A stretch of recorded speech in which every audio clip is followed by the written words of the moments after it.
तो यह सर्वधर्म संगम सत्संग साइंस विज्ञान के नजरिए से यह सत्संग आपकी सेवा में अर्ज करेंगे। तो बात आती है सत्संग के बारे में। सत्य सिर्फ एक है, ओम हरि अल्लाह वाहिगुरु गॉड खुदा राम, वो एकमात्र सच है। उसको छोड़ के बाकी सब फनाकारी है, तबाहकारी है, बदल जाने वाला है। परमात्मा को छोड़ के, अल्लाह वाहिगुरु राम को छोड़ के हर चीज में बदलाव निश्चित है, बदलाव जरूरी है।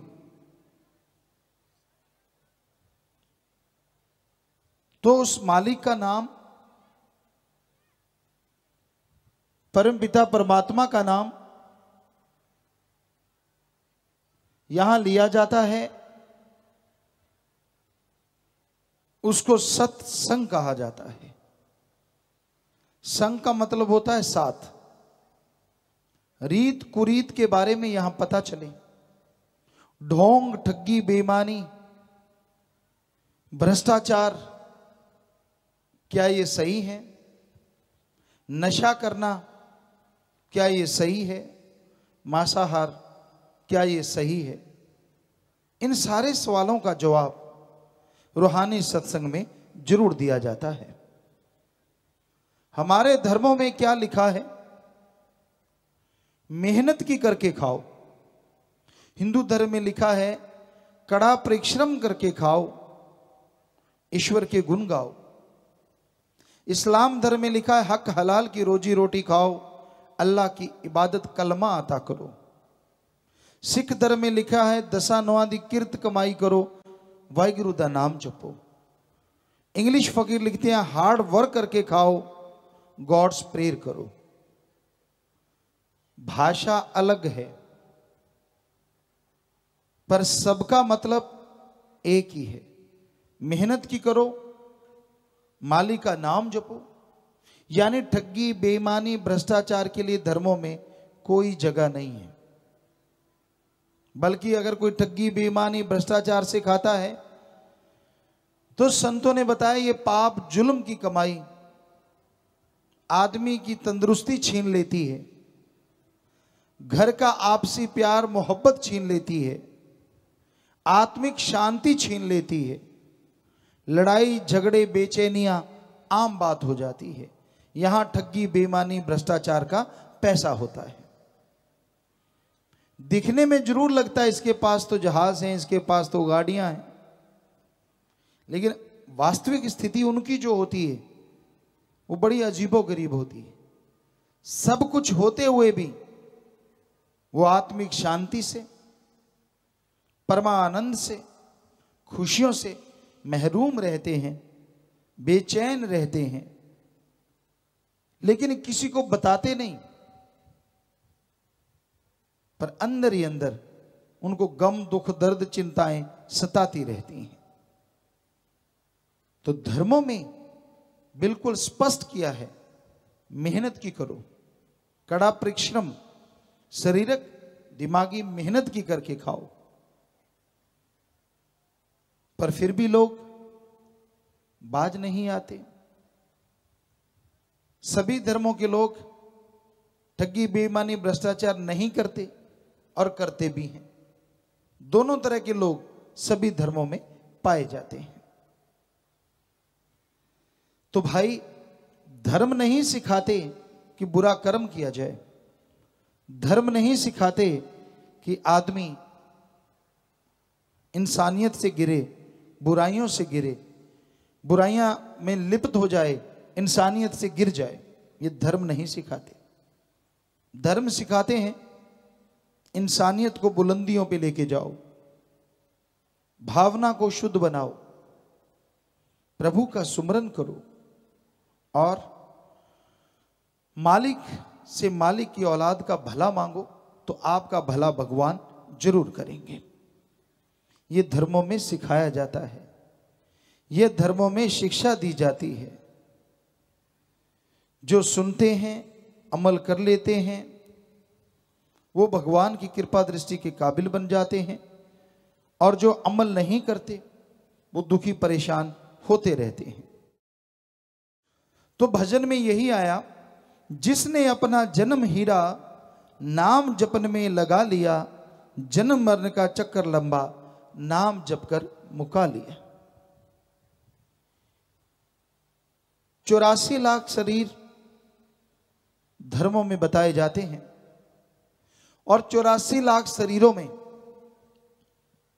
सर्वश्रेष्ठ शरीर कोई है तो वो मनुष्य का है।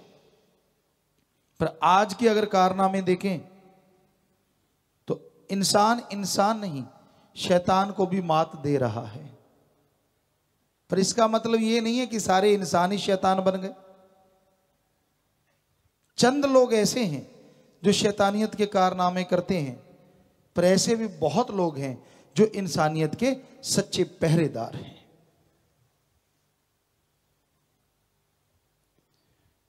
जैसे एक पेड़ पे फल पक जाते हैं,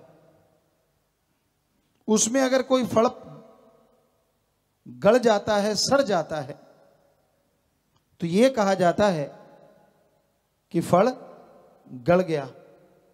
यह नहीं कहा जाता कि सारा पेड़ ही गल गया या सारा पेड़ ही खराब हो गया। उसी तरह धर्म बुरे नहीं होते, चंद इंसान बुराई से जुड़ जाते हैं।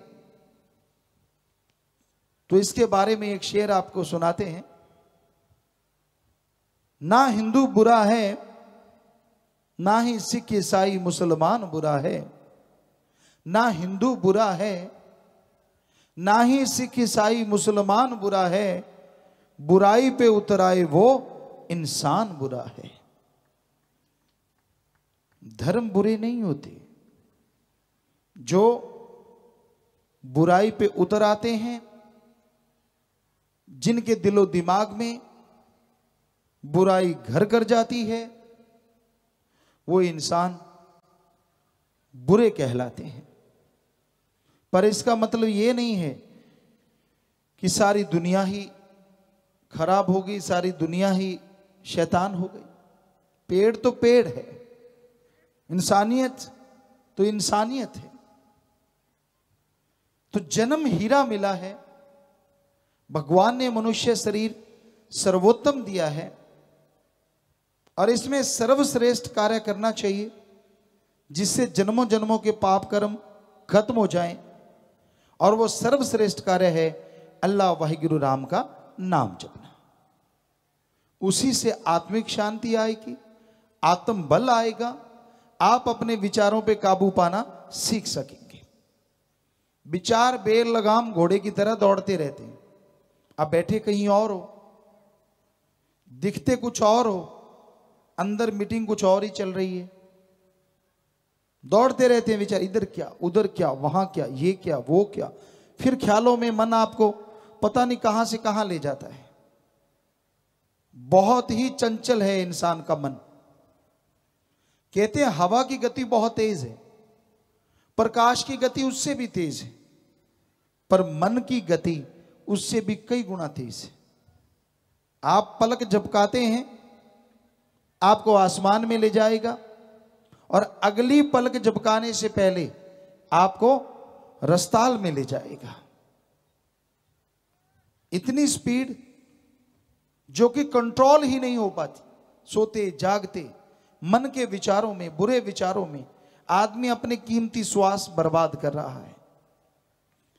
अब इससे ज्यादा अगर किसी की स्पीड हो तो मन की काट है। मन से कई गुना ज्यादा स्पीड है हमारी आत्मा की। पर क्योंकि उसको कोई खुराक नहीं दी जा रही, वो दबी हुई है। जितनी भी खुराक है, काम वासना, क्रोध, लोभ, मोह, अहंकार, मन, माया, ये सब की सब शरीर के मन की खुराक है। आत्मा की खुराक तो ओम हरि अल्लाह राम का नाम सुनना और सच्ची भावना से, श्रद्धा से गाना।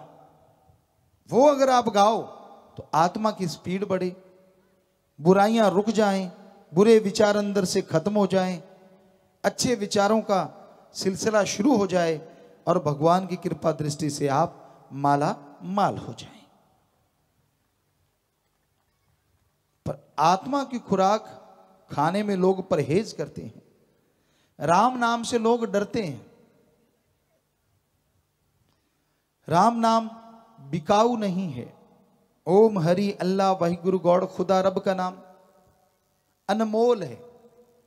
तुलसी जी ने लिखा है, ईश्वर नाम अमोल है, बिन दाम बिकाए, तुलसी ये आचर्ज है, ग्राहक कम ही आए।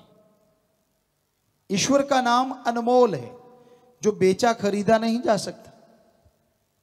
पर तुलसी जी कहते हैं, ऐसे अनमोल नाम को संत पीर फकीर बिना दाम के देते हैं। आश्चर्य की बात यह है, फिर भी लेने वाले ग्राहक बहुत कम आते हैं।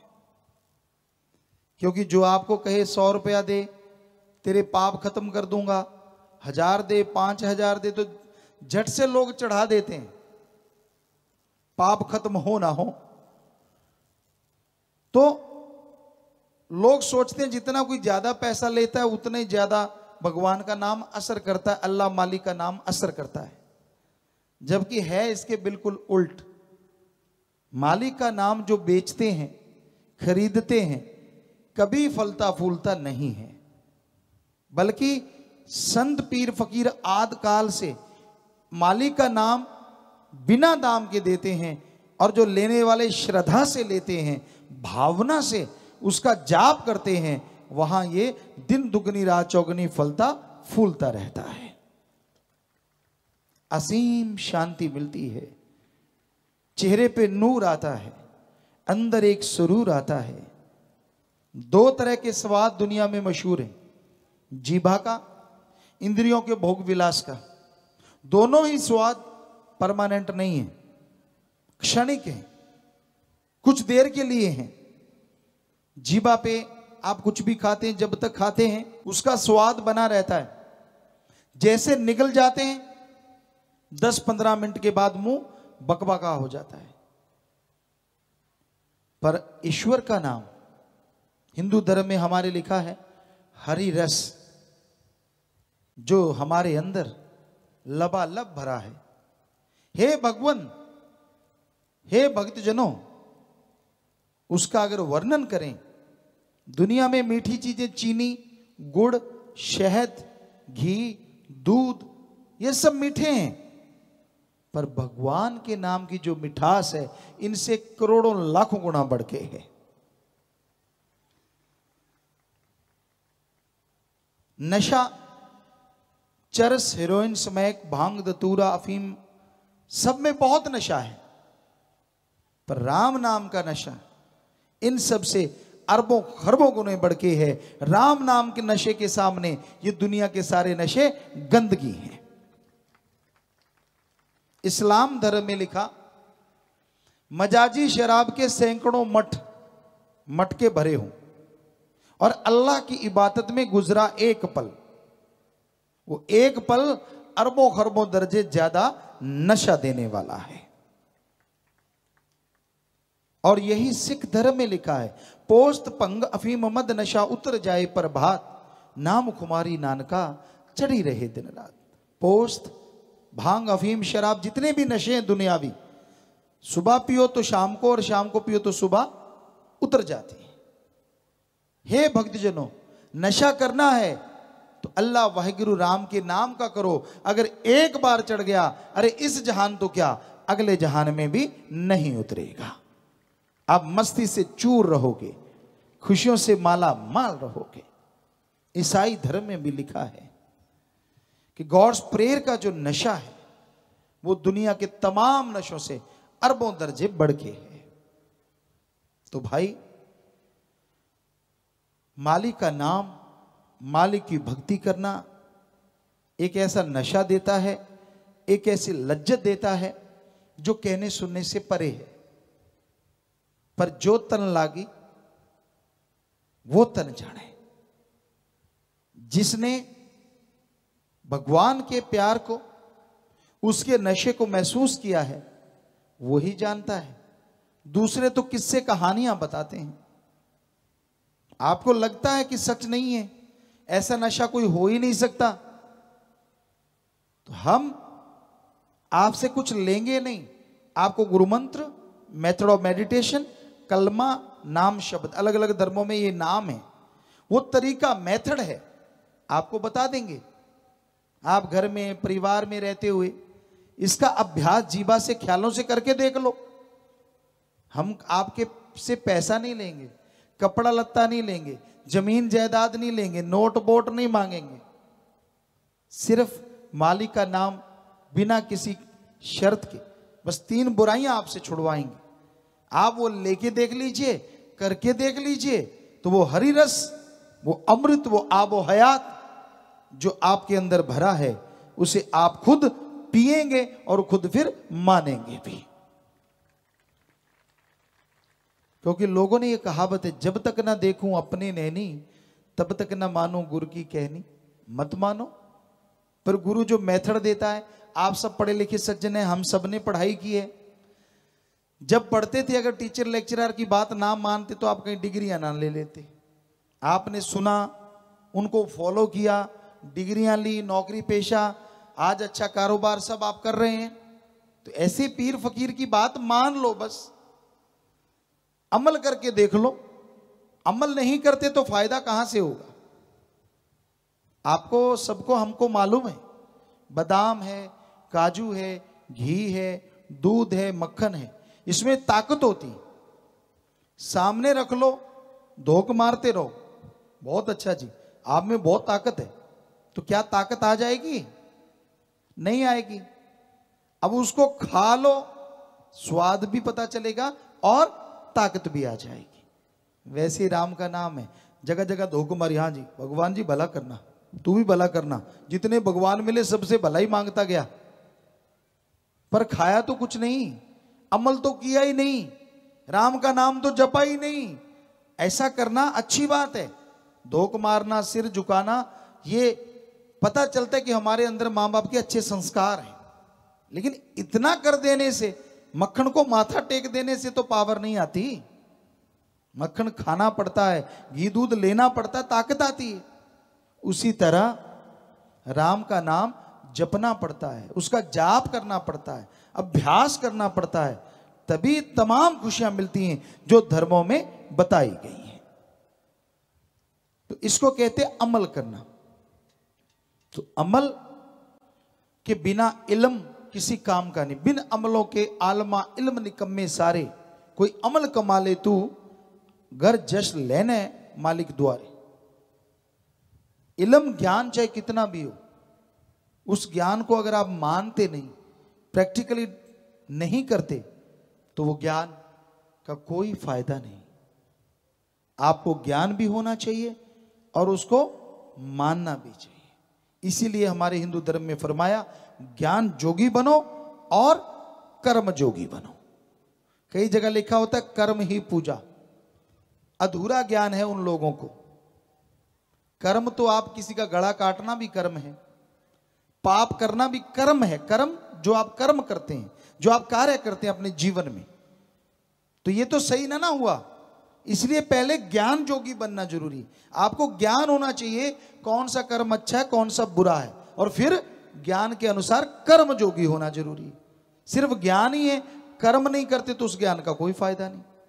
इसलिए ज्ञान जोगी बनो और कर्म जोगी बनो, तो मालिक की तमाम खुशियों के हकदार आप बन पाओगे। तमाम खुशियां आपको मिलेंगी, आत्मिक शांति से माला माल हो जाओगे। तो कर्म जोगी और ज्ञान जोगी, ये दोनों बातें जीवन में जरूरी हैं। और उसके साथ दीनता, नम्रता हो, फिर तो कहना ही क्या है। अहंकार मत करो। कोई आदमी हाथ जोड़ के प्रार्थना करता है कि भाई ये कर लो, मैं नहीं करता, अगड़ जाना, इसे कहते हैं अहंकार, गुस्सैल, चिड़चिड़ापन। और इसकी वजह है कि सुमरन ना करना। साफ पता चलता है कि भक्ति नहीं करता वो इंसान। जिनके अंदर आत्मिक कमजोरी होती है उनको गुस्सा ज्यादा आता है, चिड़चिड़ापन रहता है, किसी की बात पसंद नहीं आती, आत्मा कमजोर हो जाती है। तो आत्मा को बाहर से तो कुछ खिलाया नहीं जा सकता सिवाय राम नाम के। अल्लाह वाहिगुरु की भक्ति करने से ही आत्मा बलवान होगी, सारे डर भय चिंताएं चली जाती हमेशा के लिए, दीनता नम्रता अंदर आ जाती है। कहावत है, जो झुक गया सो पा गया, जो तन गया सो गवा गया। यहां टीले बहुत है, पानी कभी टीलों के ऊपर नहीं रुकता, नीची जगह आके रुकता है। जब पेड़ पे ज्यादा फल लगता है तो वो टहनियां झुक जाया करती हैं, उन्हीं पे फल ज्यादा लगता है जो झुकना जानते हैं। कहने का मतलब झुकने का ये नहीं कि दुनिया के आगे आप झुक जाओ डरते रहो, कहने का मतलब आपकी जुबान पे मिठास, जुबान पे लोगों का भला और दिलो दिमाग में भी भले की भावना होनी चाहिए। ये नहीं, दोगली नीति नहीं होनी चाहिए। हमने कई बार एक बात सुनाई, बात पे बात ख्याल में आई। जब हम पढ़ा करते थे, राजस्थान के रहने वाले, सूरतगढ़ साइड के, वहीं जन्म हुआ, तो एक लड़का था बड़ा ही बदतमीज टाइप का, गलत बोलना, गलत भावना रखना। हम कई बार उसको समझाते पर नहीं समझता था। हमारे एक टीचर उस समय गुरुजी मास्टर जी कहा करते थे, तो वो बीमार हो गए, कई दिन स्कूल नहीं आए। जब स्कूल आए तो हम सब ने, आदत थी सबको ऐसे झुकना, पाँव के हाथ लगाना, मासी आप ठीक हैं, आपकी सेहत ठीक है, सबने पूछा। पर वो लड़का दौड़ के सबसे पहले पहुंच गया और यूं पाँव के हाथ लगाए और वापस आ गया। हम सब लोग हैरान हुए, ये आदमी, ये लड़का, ये तो किसी को पूछता ही नहीं था। सारे इकट्ठे हुए पूछने लगे, यार तूने भी आज पूछा, तूने भी पाँव के हाथ लगाए? हंसने लगा, कहने लगा आप क्या सोचते हो? सारे कहने लगे यही सोचते हैं जो हम पूछ के आपने भी पूछा। कहते ना ना, मेरी कोई और कारण था। क्या कारण था? कहता मैं मास्टर जी के पाँव के हाथ लगा के नहीं आया, मैं देखने गया था कि आप जिंदा हो, फिर आ गए। ऐसे लोग भी होते हैं, आपको राम राम बोलते हैं, आप भी राम राम करते हो। आगे से पूछते हैं फसल बाड़ी कैसी है, घर परिवार कैसा है। अगर कह दोगे तो बहुत बढ़िया है, तो अंदर से कहते हैं भगवान इनके आग क्यों नहीं लगाई, इतना बढ़िया क्यों है। यकीन मानिए ये सच है, हम यहां से झूठ नहीं बोलेंगे आपको। सारे एक जैसे नहीं होते, कुछ ऐसे भी होते हैं आपको सुखी देख के सुखी हो जाते हैं कि अच्छा हुआ भाई, मेरा यार दोस्त, मेरा रिश्तेदार खुश है। पर कितने को होंगे ऐसे लोग? बहुत कम। आज लोग ज्यादा दुखी इस बात से हैं कि पड़ोसी सुखी क्यों है, खुद दुख कम है। खुद का एक मकान है, पास वाले ने 2 मंजिला बना लिया, आग लग जाती है। यार इसने कैसे, मेरे जैसा ही तो था, कल परसों तो नौकर था। तो ये दुर्भावना जो लोगों के अंदर है, ये आत्मिक कमजोरी की वजह से है। सुमरन से, सेवा से आत्मिक कमजोरी दूर होती है और आदमी सुख में जीवन व्यतीत करता है। इसलिए भाई अपनी आत्मिक कमजोरी को दूर करो, राम नाम जरूर जपा करो, मालिक से मालिक को मांगा करो और भावना शुद्ध रख के आगे बढ़ा करो, ताकि इस मनुष्य शरीर का फायदा उठाया जा सके। वरना खाते पशु हैं, बच्चे पशुओं के हैं, पशु पक्षी रहने के लिए घर बनाते हैं, यही तो आदमी करता है। बल्कि पशुओं की तो जीते जी मल मूत्र खाद के काम आता है, मरने के बाद हड्डियां चमड़ा सब काम में आता है। आदमी का तो मल मूत्र संभालने के लिए चक्कर पड़ा हुआ है, कहां संभाला जाए, यहां वो जाता है, आसपास के लोगों के जीना दूभर हो जाता है। रिसर्च हो रही है इस पे, और मरने के बाद हड्डियों पे टैक्स अलग से लगता है। आप लेके जाओ, कई जगह देखा है हमने, क्योंकि हम सभी धर्मों में गए हैं। जुत्तम पेल भी हो जाता, वो कहता मेरा ग्राहक, वो कहता मेरा, कईयों के कपड़े फट जाते हैं। कहता नहीं हड्डियां इधर मेरे पास आके डालो, वो कहता नहीं मेरे पास डालो। ऐसा जुत्तम पेल होता हमने अपनी आंखों से देखा है। और पशुओं के तो चमड़ा भी काम आता है, हड्डियां भी, और उनका मांस भी। पक्षी जो होते हैं या जो भी खाने वाले, वो खा जाते हैं पक्षी या जानवर। तो आदमी का तो फिर भी आदमी को सर्वश्रेष्ठ क्यों कहा जाता है? हिंदू धर्म में, सिख धर्म में, ईसाई धर्म में, इस्लाम धर्म में, सभी धर्मों में ये बोला गया है आदमी सर्वश्रेष्ठ, मनुष्य सर्वश्रेष्ठ। इसकी वजह है कि उस ओंकार जिसने ब्रह्मा जी, विष्णु जी, महेश जी को बनाया है, उस ओंकार की भक्ति अगर कोई कर सकता है इस धरती पे तो वो सिर्फ और सिर्फ मनुष्य कर सकता है। और उसकी भक्ति ही मोक्ष मुक्ति देती है, जीते जी गम दुख दर्द परेशानी बीमारियों से और मरणोपरांत आवागमन से। इसलिए मनुष्य को सर्वश्रेष्ठ माना गया। अब अगर आप ये कार्य नहीं करते तो आप फिर बुरा ना मानना, इंसान होते हुए भी जानवरों से बदतर है। शैतान भी शर्मा जाता है आज के कारनामे देख के। लेटे लेटे बच्चों को खत्म कर दिया, थोड़े से लालच के लिए दूसरों का खात्मा कर देना, बेवजह लोगों को तकलीफ, हरामखोरी, भ्रष्टाचार, पता नहीं क्या क्या हो रहा है। शैतान तो इतने काम जानता ही नहीं था, वो तो कहता आज का आदमी मेरा बाप बना बैठा।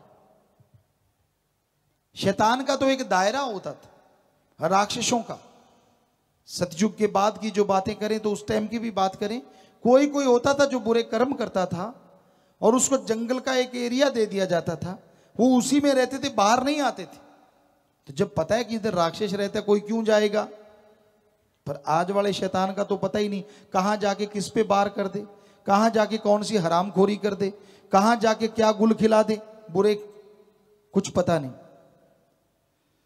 तो ये जो शैतानियत आदमियों में बढ़ती जा रही है, इसकी हकीकत में एकमात्र वजह है आत्मिक कमजोरी। और आत्मिक कमजोरी दूर सिर्फ एक ही तरीके से होती है, ओम हरि अल्लाह वाहिगुरु के नाम से। गुरु मंत्र, नाम दीक्षा, कलमा, नाम शब्द, मेथड ऑफ मेडिटेशन, सारे एक ही ताकत के नाम है। अब आप पानी पी रहे हैं, कोई कहे नहीं जी मैं तो जल पी रहा हूं, दूसरा कहेगा मैं तो वाटर पी रहा हूं। क्या अलग नाम लेने से पानी प्यास नहीं बुझाएगा? क्या उसका रंग या उसका स्वाद बदल जाएगा? पानी को अगर जल कह दें, वाटर, वाशर, आब, नीलू, नीरू, अनी, बहुत से नाम है। तो पानी का नाम बदलने से पानी का स्वाद या रंग नहीं बदलता, तो भगवान का नाम बदलने से भगवान जी कैसे बदल जाएंगे? वो एक थे, एक हैं और एक ही रहेंगे। यही सच्चाई है, यही वास्तविकता है। भाषा के अनुसार उसके नाम करोड़ों हैं, पर वो पावर, वो शक्ति एक ही थी, एक ही है और एक ही रहेगी। हम सब एक हैं, हमारी जात एक है। मानस की जात सब है, एक को पहचान वो। सिख धर्म में आया, हिंदू धर्म में आता है संभय मनु और सतरूपा, ब्रह्मा जी के बच्चों की हम औलाद हैं और हमारी जात मनुष्यता है। इस्लाम धर्म में आया आदम और हव्वा कि हम औलाद हैं, हमारी जात आदमियत है।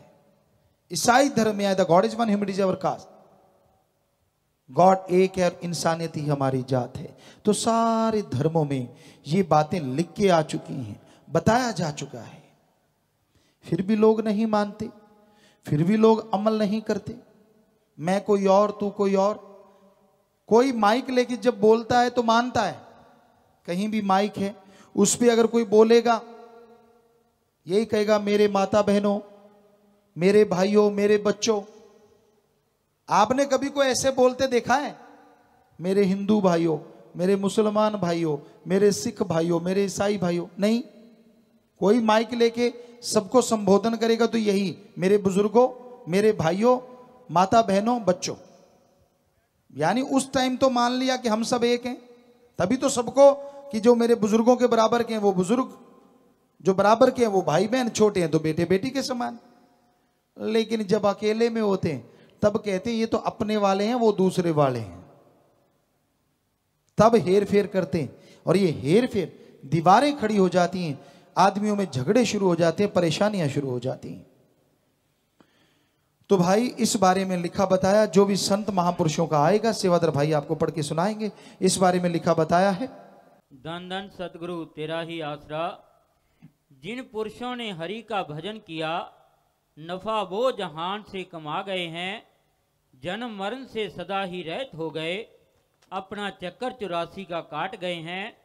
जो सुरत को जोड़कर शब्द अंदर सच्चे नाम के जाप को रट गए हैं, मुंह से साबुन साबुन कहता कपड़ा एक भी धोता नहीं, लाखों वर्ष अंधेरा ढोया कभी चानना होता नहीं, नुस्खा पड़े बार बार गर रोग कभी नहीं हट सकता, सोना सोना कहकर कोई कौड़ी एक नहीं कमा सकता, रोटी रोटी कहकर मिटती कभी किसी की भूख नहीं, सुख की केवल बातें करने से दूर होता कभी दुख नहीं। कि अगर सुख की बातें करते रहें तो क्या कभी दुख दूर होगा? रोटी रोटी कहने से क्या किसी का पेट भर जाएगा? सोना सोना कह के गोल्ड गोल्ड करके क्या कोई नफा कमा सकता है? हकीकत में सोना है बेचोगे तो फायदा, हकीकत में रोटी खाओगे तो पेट भरेगा, और हकीकत में अच्छे कर्म करते हो दुख दूर करते हो तो दुख दूर होता है, सुख आता है। वही बात जो आपको शुरू में बताई महापुरुषों ने लिखी कि भाई आप बातें नहीं अमल करना जरूर सीखें। सिर्फ जी हजूरी मत बनिए, हाँ जी करूंगा, हाँ जी कर देता हूं। अब कि एक बाप के दो बेटे हैं, एक बेटा जी हजूरिया है, एक अमल करने वाला है। बाप कहता है रे पानी की प्यास लगी है, बेटा ताश खेल रहा है, गेम खेल रहा है, हाँ लाया, नहीं दिया पानी। बाप फिर कहता है रे प्यास लगी है, हाँ जी आया, पानी नहीं दिया। वहीं से कहता पिताजी आप फिक्र ना कीजिए, मैं आपसे बहुत प्यार करता हूं। वो कहता है रे पानी, फिर कहता नहीं मैं तो आपसे बहुत प्यार करता हूं। दूसरा आता है बाहर से, उसके कानों में आवाज पड़ती है पानी, पानी का गिलास भरता है अपने पिताजी को पिला देता है। अब आप बताइए बाप किस पे खुश होगा? वो जो गीत गा रहा है बैठा बैठा, मैं आपसे बहुत प्यार करता हूं, आप तो मुझे बहुत प्यारे हो, पर पानी का गिलास नहीं देता। और एक बोलता नहीं कि मैं आपसे बहुत प्यार करता हूं, बहुत ऐसा है, वो पानी मांगता सुनता है और पानी लाके अपने बाप को दे देता है। तो आप सब जानते हैं बाप उस पर खुश होगा जो अमल करता है, जो पानी लाके पिला देता है। वैसे भगवान जी सिर्फ बातों करने वालों से या मक्खनबाजी करने वालों के झांसे में नहीं आते। जो उनकी बातें सुन के भला करते हैं, राम का नाम जपते हैं, भगवान उनके इशारे काज सवारते और उनको खुशियों से माला माल कर देते हैं। तो इसलिए दिखावे की जरूरत नहीं है, आप भगवान को भावना से पाइए, श्रद्धा से पाइए, तो वो आपको जरूर मिलेगा। मनुष्य शरीर से उस सुप्रीम पावर को, जिसे अल्लाह वाहिगुरु गॉड खुदा राम कहा जाता है, इस धरती पे देखा जा सकता है। यह आश्चर्य से भी आश्चर्यजनक बात है कि वो सुप्रीम पावर, वो भगवान जन्म मरण में नहीं आता। हैरानी की बात यह है वो जन्म मरण में तो नहीं आता, पर फिर भी सबके अंदर मौजूद है।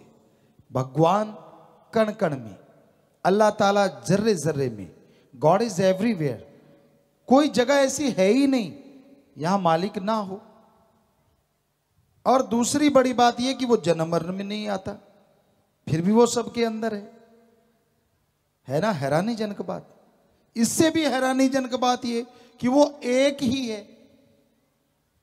तो आदमी की जिज्ञासा जब बढ़ती है तब आदमी उसकी खोज करता है। आवश्यकता आविष्कार की जननी है।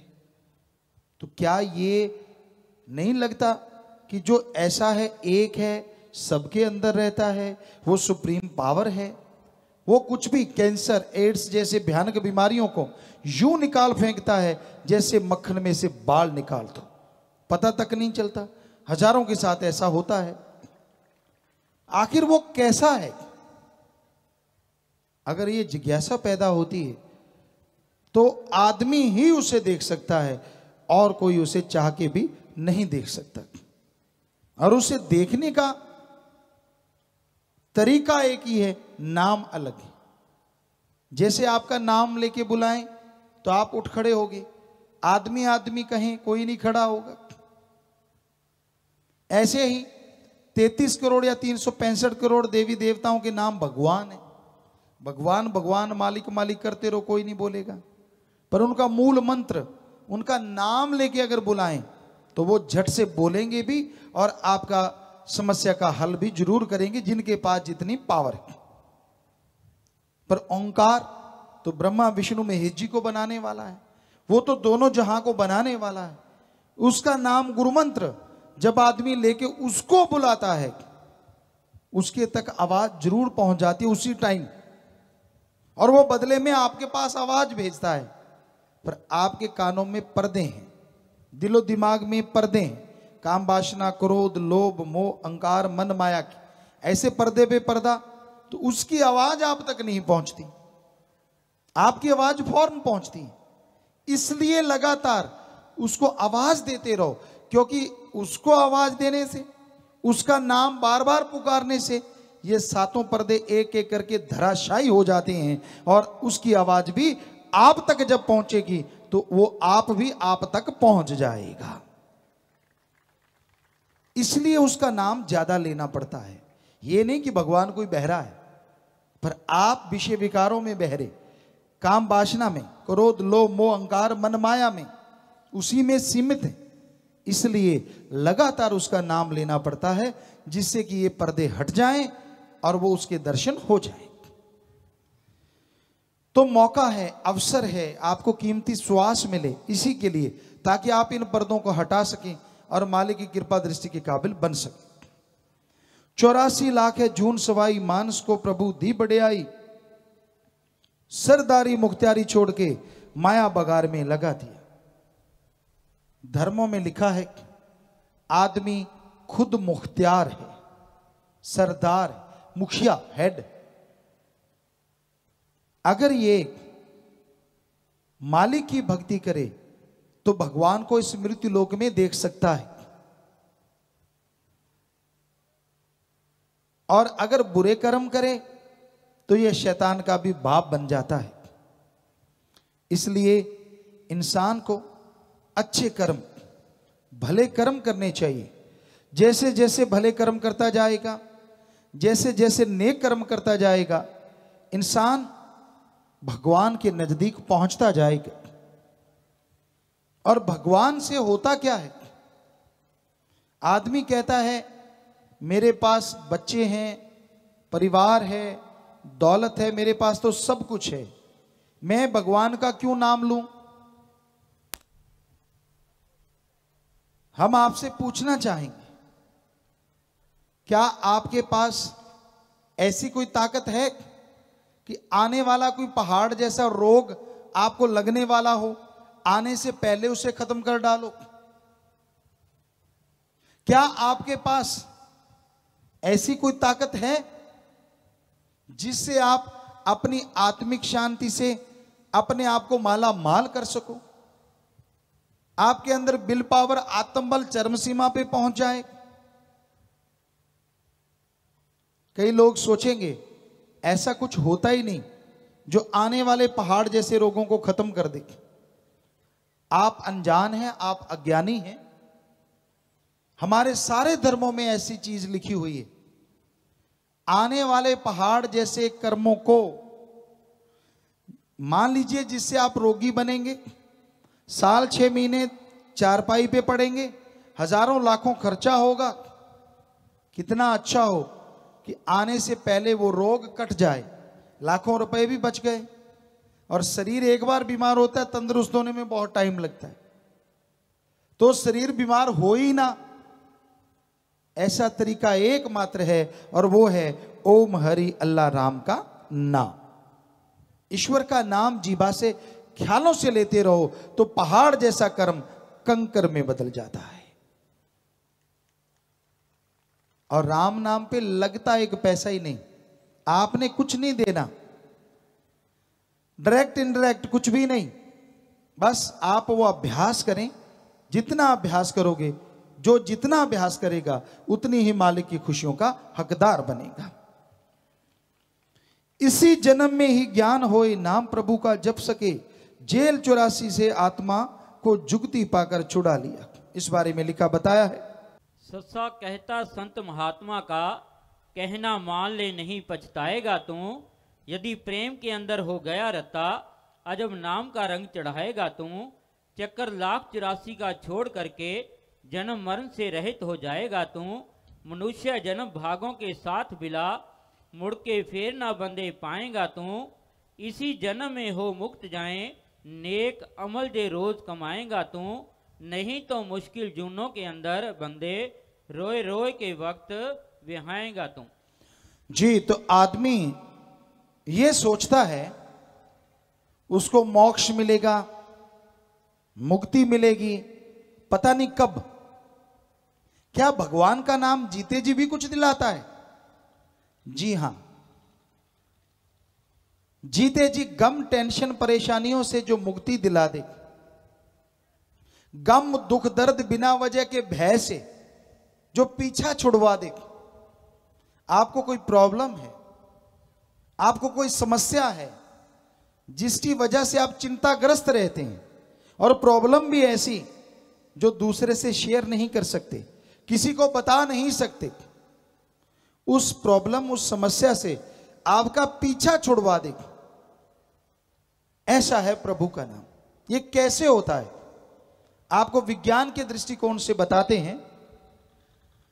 आज डॉक्टर मानते हैं कि आदमी अपने दिमाग का 10 से 20% हिस्सा काम में लेता है, उसी से सुपर कंप्यूटर बन गए, रॉकेट बन गए, बहुत कुछ बना, बाकी हिस्सा डेड रहता है। नासा साइंस केंद्र भी यह मान चुका है, धर्मों में भी लिखा है, आदमी गुरुमंत्र मेथड ऑफ मेडिटेशन करता है, उससे क्या होता है, आत्मबल बढ़ता जाता है, विल पावर। और जैसे जैसे आत्मबल बढ़ता है, आदमी अपने दिमाग से आगे से दुगना सोचने लगता है, दिमाग को दुगना काम में लाता है। मान लीजिए आपको कोई परेशानी है, आपके दिमाग ने जोर लगाया, परेशानी की समझ हल आपको नहीं मिला कि परेशानी से बाहर कैसे निकलें, तो फिर वो परेशानी की बात जैसे जैसे दिमाग में घूमेगी, वैसे वैसे चिंता पर टेंशन बढ़ती जाएगी। और जैसे गुरु मंत्र का जाप किया, मेथड ऑफ मेडिटेशन कलमा आता किया, आपका दिमाग डबल सोचेगा। तो नेचुरली जो बात दिमाग के आपके पहले समझ में नहीं आती थी, जैसे भक्ति करी, दिमाग का सोचने का डबल हो गई पावर, तो उस समस्या का हल आपको आपके अंदर से मिल जाएगा और आप टोटली टेंशन फ्री हो जाएंगे। ऐसे करता है भगवान का नाम काम। और कि तबीज धागा जादू टोने से मालिक का नाम काम नहीं करता, वो तो अंदर से ही आपको सोच दे देता है, अंदर से आपको ताकत दे देता है, और आप अपनी परेशानियों से आजाद हो जाते हैं। तो इस तरह भगवान का नाम काम करता है। लेकिन आज कलयुग में लोगों ने भगवान की श्रद्धा को भी पैसा बना रखा है। आप भी जाते होंगे, हम भी सभी धर्मों में जाया करते थे। साथी कहते थे तेरी जो श्रद्धा है चढ़ा दे। हमने कहा श्रद्धा भी कोई चढ़ाने की चीज है? कहते नहीं नहीं, पैसा। मतलब श्रद्धा को आज कलयुग में श्रद्धा को लोग कहते हैं पैसा। कितनी श्रद्धा है, यानी कितने चढ़ाओगे, जबकि धर्मों में ऐसा नहीं लिखा।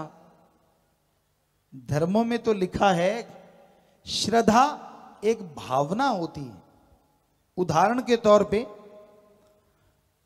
मालिक ना करे किसी का एक बेटा हो और आप उससे बहुत मोहब्बत करते हो, आपके बेटे से, और मालिक ना करे वो आपसे बहुत दूर हो, कहीं एक्सीडेंट हो जाए बच्चे का और आपको पता ना चले वो जिंदा है, चोट लगी, क्या हुआ, आप कोशिश करते हैं, पता नहीं चलता, इतना पता लगता है कि एक्सीडेंट हो गया।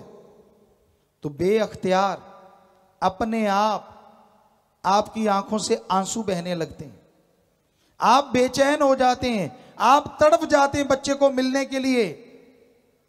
इसे कहते हैं श्रद्धा।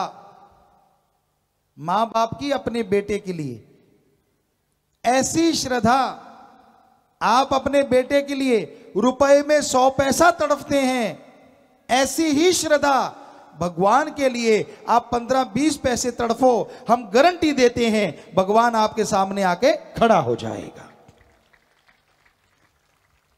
लोग तो ठगी मारते हैं 1000 की, 5 रुपए भगवान को खिसका देते हैं। ले भगवान, बोलना मत। लाखों की ठगी, इतना कम हिस्सा, 5.25, 25, 125। चवन्नी शायद इसलिए रखते हैं क्योंकि चवन्नी का प्रसाद मालिक का, बाकी दोनों डिब्बे खुद गटक जाते हैं। हैरानी होती है। लोगन राम खिलौना जाना, भगवान को खिलौना समझ रखा है, बच्चा समझ रखा है। गांव में हमने देखा बच्चे से काम लेते हैं, बच्चा काम नहीं करता, कहते ए गुड़ की डली खिलाऊंगा, बच्चा काम कर देता है। शहरों की भाषा में चॉकलेट, टॉफी दूंगा। तो ऐसे ही तो भगवान को आपने समझ रखा है। भगवान मेरे 10 लाख के 20 लाख कर देना, तुझे 25.25 के लड्डू खिलाऊंगा। अरे जो भगवान तेरे 10 के 20 लाख करेगा, क्या वो 25.25 के लड्डू खुद खरीद के नहीं खा सकता? हैरानी होती है। धर्मों में तो कहीं नहीं लिखा, हमारे वेदों में लिखा है। सुनिए क्या लिखा है। हमने सभी धर्मों के पाक पवित्र ग्रंथों को पढ़ा, एक साइंस के नजरिए से। थोड़ा पढ़ पाए, लेकिन जितना पढ़े नॉन मेडिकल के स्टूडेंट रहे, गुरुजी ने बुला लिया, लेकिन साइंस में बहुत रुचि थी और सारे धर्म पढ़ा करते थे। तो धर्मों में जो लिखा है, वेदों में लिखा है, भगवान से मांगो। ध्यान से सुनिएगा, भगवान से मांगो अच्छी धरती, अच्छा पानी, अच्छी हवा, अच्छी तंदुरुस्ती, अच्छी संतान। भगवान से मांगना है तो भगवान को मांगो। यह हमारे पवित्र वेदों में लिखा है। यह बात इस्लाम धर्म में कुछ इस तरह लिखी है। अल्लाह ताला रहमो करम का दाता है। कोई कायदे से मांगे, इबादत करके मांगे, कलमा अता करके मांगे, तो इतना देता है, इतना देता है कि दामन झोलियां छोटी पड़ जाती हैं और उसका रहमो करम मूसलाधार बरसता चला जाता है। यह बात सिख धर्म में कैसे लिखी है? जो मांगे ठाकुर अपने से, सोई सोई देवै। कि जो अपने ठाकुर से, मालिक से मांगोगे, भगवान से, वो वही देता है, पर भावना शुद्ध होनी चाहिए। ईसाई धर्म में लिखा है, गॉड देता है, लेता नहीं। पर हमारे वाले भगवान तो बहुत मांगते हैं। पर आपने कभी भगवान को मांगते देखा है? सच बताइए, हकीकत क्या है? हमारे जैसे लोग चढ़ाते हैं और हमारे जैसे उठा के खा जाते हैं। भगवान के पास तो एक नया पैसा नहीं जाता। अगर जाता हो फिर तो हम आपसे मांगें कि भाई 100 दे दो, 10 हम रखेंगे, 90 भगवान के पास पहुंचा देंगे। उसके पास तो एक ही नहीं जाता।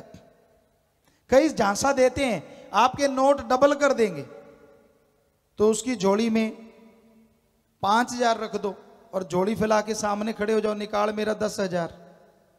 आपने कहा है डबल कर देंगे। पता क्या कहेंगे? ए मूर्ख, यहां नहीं होता, घर जाके होगा। जो सामने नहीं कर सकता, घर जाके क्या गारंटी वो कर देगा? तो ये ठगी मारने के ढंग हैं, उसके नाम पे लूटने के तरीके। सच ये है, हम आपको गारंटी देते हैं, ओम हरि अल्लाह वाहिगुरु गौड़ खुदा राम दाता था, दाता है और दाता ही रहेगा। वो मंगता नहीं हो सकता। उसका नाम लेके खाने वालों की आज कमी नहीं है। हमारे धर्मों में तो ये कहा गया कि आप मेहनत की करके खाइए। मांगन मरन समान है, अरे मत कोई मांगो भीख, मांगन से मरना भला, ये सतगुरु की सीख। कर्म जोगी कर्म करके खाओ, चाहे दिमागी चाहे शारीरिक, अच्छे कर्म करके खाओ तो घर में सुख आएगा, औलाद सुखी रहेगी और आप परमानंद की प्राप्ति जरूर कर पाएंगे। ये हमारे धर्म शास्त्रों में लिखा हुआ है। तो आगे आया, जिस माया के पीछे फिरता अंत साथ ना जाएगी, देख सपना भूल बैठा काल का बोझ उठा लिया। कि माया माया माया माया करता रहता है, माया होई नागणी जगत रही डहकाय, जो इसकी सेवा करे उसको ही ये खाए। पाप जुल्म की कमाई जितनी किसी के यहां आती है, जैसे आपको पहले बोला, शारीरिक तंदुरुस्ती चली जाती है, घर का प्यार मोहब्बत चला जाता है, तमाम आत्मिक शांति गायब हो जाती है और आदमी बेचैन, परेशान, टेंशन में लिप्त रहता है, चिंताग्रस्त रहता है। इसलिए कभी किसी का हक मार के ना खाओ। किसी के मुंह का निवाड़ा छीन के खाओगे या अपनी औलाद को खिलाओगे, वो अमृत आबो हयात हरी रस नहीं बल्कि धीमे जहर का काम करेगा। ये अजमाई हुई बातें हमने देखा, ऐसे होते देखा है। तो इसलिए भाई मेहनत की कमाई करो, थोड़ा आएगा। राम का नाम जपो, संतुष्टि आएगी। और यहां संतोष धन है, वो आदमी सबसे सुखी है। और यहां संतोष नहीं, त्रिलोकी का राजा भी दुखिया है। संतोष कर्म जोगी और ज्ञान जोगी से ही प्राप्त होता है, और कोई तरीका नहीं, बाजार में नहीं मिलता। राम नाम जपिए, आत्म बल बढ़ता है, आत्म बल से सारी समझ आती है और आदमी संतोष हासिल कर लेता है। तो भाई ये बहुत जरूरी है कि आपके अंदर शुद्ध भावना होनी चाहिए। ईश्वर के नाम से ही ये प्राप्त होती है। नाम, गुरु मंत्र, कलमा, मेथड ऑफ मेडिटेशन, ये वो तरीका है जिससे ध्यान एकाग्र होता है, कंसंट्रेट बनती है। और जैसे ध्यान एकाग्र होता है तो अंदर की वो धुन, जिसे हमारे हिंदू धर्म का है धुनात्मक नाम, अनहद नाद, प्रभु की किरण, अमृत के झरने, धुन वो नजर आती है। इस्लाम धर्म में बांगे इलाही, कलमा पाक, सिख धर्म में आद शब्द, तुर्की बाणी, और इंग्लिश फकीर the gods voice and light या लाइट एंड साउंड। वो आवाज, वो रोशनी हम सबके अंदर लगातार हो रही, पर उसको सुनने के लिए हमें अपना ध्यान एकाग्र करना होगा। हमने एक जगह पे अपने विचार इकट्ठे करने होंगे, और एक जगह ध्यान एकाग्र करने के लिए, एकाग्रता लाने के लिए गुरु मंत्र, कलमा, मेथड ऑफ मेडिटेशन आपको बताएंगे। लगातार अगर उसका अभ्यास करते जाएंगे तो यकीनन अंदर की आवाज जैसे सुनाई देगी, आप टोटली टेंशन फ्री होंगे, आत्म बल से माला माल होंगे, और आत्मिक शांति पाके आपकी जिंदगी में बहारें जरूर छा जाएंगी, जो निरंतर रहेंगी, टेम्परेरी नहीं होंगी, परमानेंट होंगी। तो इस बारे में लिखा बताया है, नाम यानी शब्द बड़ा पदार्थ है, पर किसी को इसकी कदर नहीं। नाम की ये महिमा है कि सोते पुरुष को जगाओ यानी पुकारो तो वो जाग पड़ता है, और जो जागता पुरुष है उसको नाम लेकर पुकारो तो क्यों नहीं सुनेगा। पर वो तुम्हारी पकाई और सच्चाई देखता है, और जब तुम्हारी आंखों को देखने के लायक और हृदय को अपने बैठने के लायक कर ले, तब प्रगट होवे। इतने में जो घबरा जावे और छोड़ देवे तो वो भी चुप हो रहता है। और जिसने ये समझ लिया कि जब तक श्वास आता जाता है नाम को नहीं छोड़ूंगा, उसको फिर वो जरूर मिलता है। जी, तो मालिक का नाम आप जब लेते हैं, मालिक आपके अंदर बैठा है, अंदर से ही वो आपको नजारे दिखाता है घट में सूझे नहीं लाण तैसी जिंद, है घट में सूझे नहीं लाण तैसी जिंद, तुलसी इस संसार को भयो मोतियाबिंद। मोतियाबिंद एक बीमारी है, आंखों पे पर्दा सा आ जाता है, झिल्ली सी आ जाती है। उसका इलाज है कि उसको ऑपरेट किया जाता है, डॉक्टर साहबान उस झिल्ली को निकाल देते हैं, दिखना शुरू हो जाता है। तुलसी जी कहते इस संसार को मोतियाबिंद है, भगवान अंदर है, सबके अंदर रहता है, अंदर होते हुए भी उसको नहीं देखते, जंगल पहाड़ उजाड़ों में भागते रहते हैं। जब आप उसे अपने अंदर महसूस नहीं करते, सारे धर्मों में लिखा कि वो अंदर है, जब इस बात पे यकीन नहीं करते तो बाहर से वो कैसे मिलेगा। इसलिए अपने अंदर खोजो, ना जंगलों पहाड़ों में जाने की जरूरत, ना घर परिवार छोड़ने की जरूरत, ना कपड़ा धर्म जात मजहब छोड़ने की जरूरत। घर परिवार में रहते हुए आप प्रभु के नाम का सुमरन चलते बैठ के लेट के काम धंधा करते हुए कर सकते हैं। और जैसे जैसे भक्ति करते जाएंगे मालिक की कृपा दृष्टि के काबिल बनते जाएंगे, उसकी दया में रहमत एक दिन जरूर बरसेगी।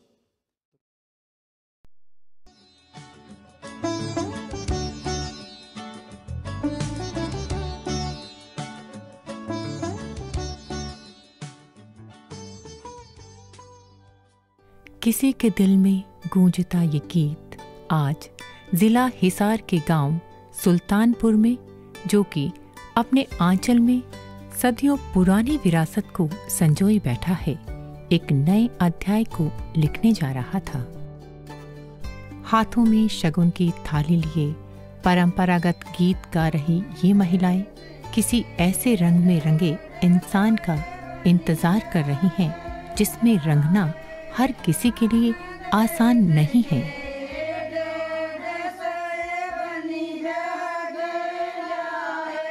दो 200 साल पुराना ये गांव आज एक ऐसी कहानी का गवाह बनने जा रहा है जिसे रहती दुनिया तक याद किया जाएगा। इस गांव ने सैकड़ों शूरवीरों को जन्म दिया है और आज फिर एक शूरवीर की अनोखी कहानी का पहला पन्ना लिखा जा रहा है और जिसके आखिरी पन्ने का गवाह भी यही ऐतिहासिक गांव रहेगा। कहानी थाली में रखे हुए लड्डुओं जैसी मीठी और जिज्ञासा से भरी दिलचस्प है। आखिर कौन है वो शूरवीर जिसके कारण आज ये शगुन की थाली रिवायती गीतों के साथ सबके चेहरों पर खुशी लिए हुए है। चलते हैं सुल्तानपुर ये सब जानने के लिए। भारत देश की स्टेट हरियाणा और हरियाणा में जिला हिसार और हिसार में पड़ने वाला छोटा सा गांव सुल्तानपुर। और इस सुल्तानपुर में है एक ऐसा शख्स जिसने प्यार किया अपने गुरु से, और प्यार भी ऐसा जिसने ना सिर्फ उस इंसान की ज़िंदगी बदल दी बल्कि ज़िंदगी बदल दी एक ऐसी लड़की की जिसके सपनों में से रंग जा चुका था। आइए मिलवाते हैं उस शख्सियत से जिसने एक अनोखी मिसाल कायम कर दी। सबसे पहले बात करते हैं एक ऐसी लड़की की जिसकी आशाओं के सपने बहुत ऊंची उड़ान भर रहे थे, परंतु अचानक 2 फरवरी 1990 को सिर्फ 7 साल की उम्र में उस काली रात ने आशा की उड़ान के पर ही काट दिए।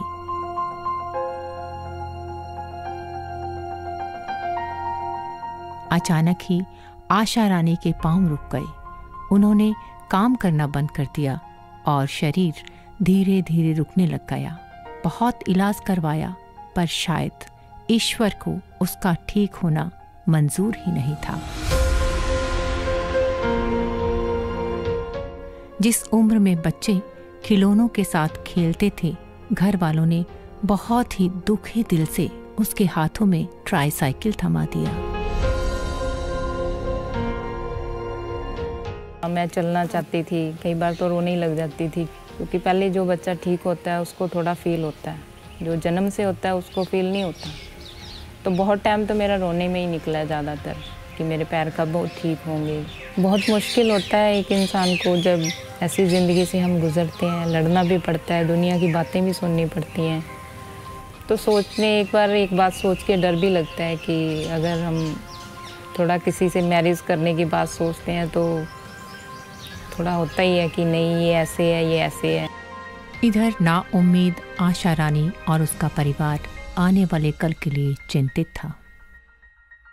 मतलब ये ही एक चिंता सताती थी भी कल को अगर इसकी शादी हम करेंगे तो ऐसा कौन सा लड़का है जो इससे शादी करेगा। शादी से बिल्कुल ही ये हो गया था कि नहीं हो सकती शादी। तो एक उमंग होती है इंसान के दिल में, तो वो चीज़ आती थी, लेकिन फिर कहीं ना कहीं अब खुद को देख के फिर वो दब जाती थी कि नहीं शायद ये हमारे लिए नहीं बनी। तो ये सोच के थोड़ा ये हो जाता था कि नहीं।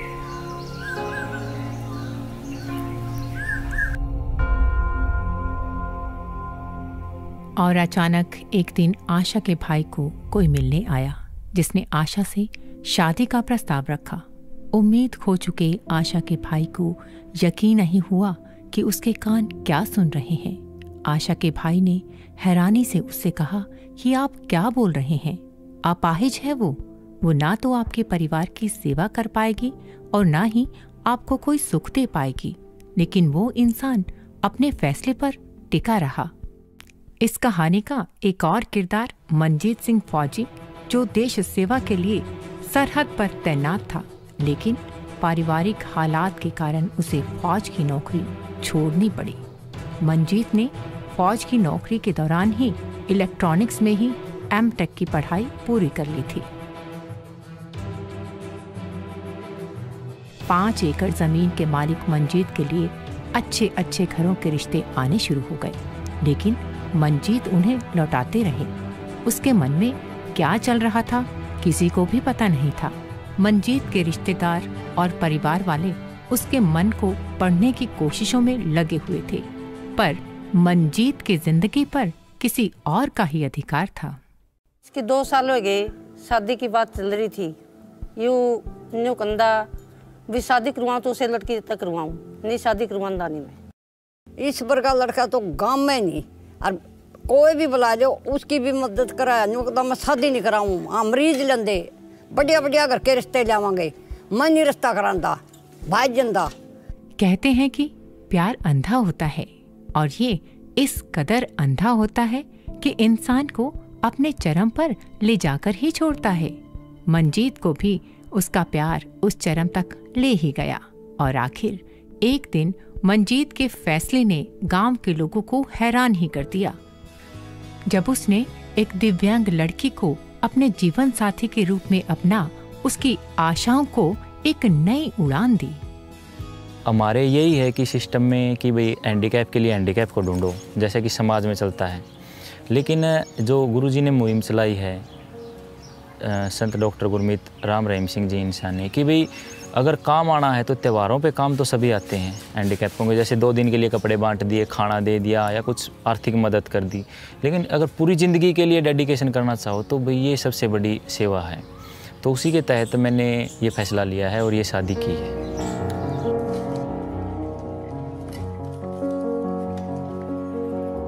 मैं एकदम हल्का में हो गया हूँ, भी फूल जैसा हो गया हूँ, और वो मेरा बोझ आज हल्का हो चुका है। यह बात आशा रानी के परिवार के लिए जितनी खुशी भरी थी, वहीं सुल्तानपुर गांव में भी मनजीत सिंह की इस बहादुरी के चर्चे होने लगे। पूरे गांव ने मनजीत सिंह के इस फैसले का दिल खोलकर स्वागत किया। अपंग के साथ विवाह किया है तो बहुत अच्छा किया, हम तो इस बारे में इसके लिए बहुत सहमत हैं। एक अपंग लाऊंगा, उसकी सेवा करूंगा। बहुत अच्छा लगा जी, इससे बढ़िया और कोई नहीं कर सकता जी इस टाइम में। आशा को एक बहू के साथ साथ बेटी के रूप में दिल से स्वीकार किया गया।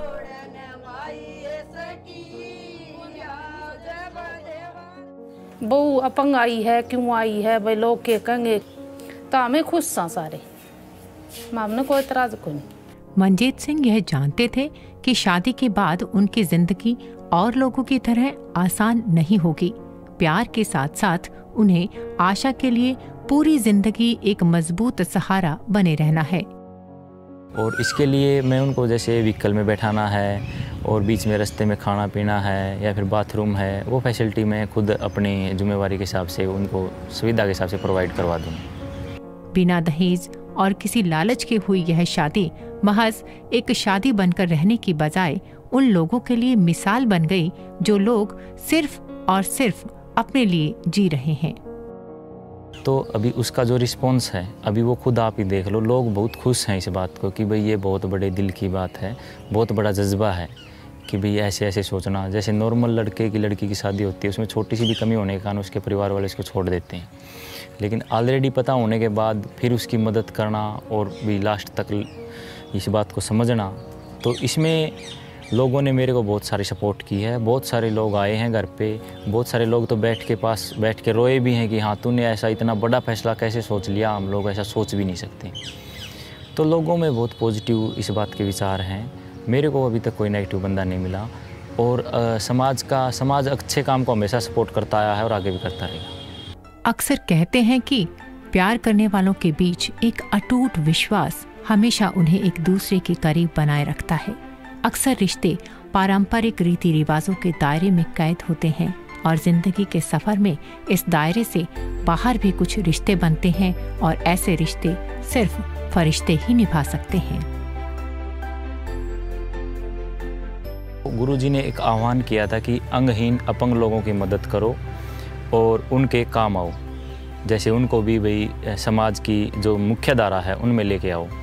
तो उसके तहत मैंने ये दिल में एक प्रण किया था कि भी मैंने ये ऐसी लड़की से शादी करनी है जो दोनों पैरों से, मतलब या फिर एक पैर से, जैसे भी हो, मैंने किसी के काम आना है। मैंने सोचा नहीं था कि मुझे लाइफ पार्टनर ऐसा मिलेगा, सोचना भी एक ख्याल भी नहीं आया था कभी कि ऐसा होगा। तो ये सब भी की रहमत है। संत डॉक्टर गुरमीत राम रहीम सिंह जी इंसा के पावन मार्गदर्शन में Shah Satnam ji greenish welfare force wing की ड्रेस पहनकर इन फरिश्तों ने ऐसे ऐसे मानवता भलाई के कार्य किए हैं जिन्हें कर पाना हर किसी के लिए संभव नहीं है। मंजीत और आशा के बीच भी इनके गुरु संत डॉक्टर MS जी ही एक ऐसे प्रेरणा स्रोत हैं जिनकी वजह से एक और जहां इन्होंने एक दूसरे का हाथ थामा, वहीं दूसरी ओर अन्य दिव्यांगों की थमी हुई जिंदगियों को भी रफ्तार की नई राह मिली है।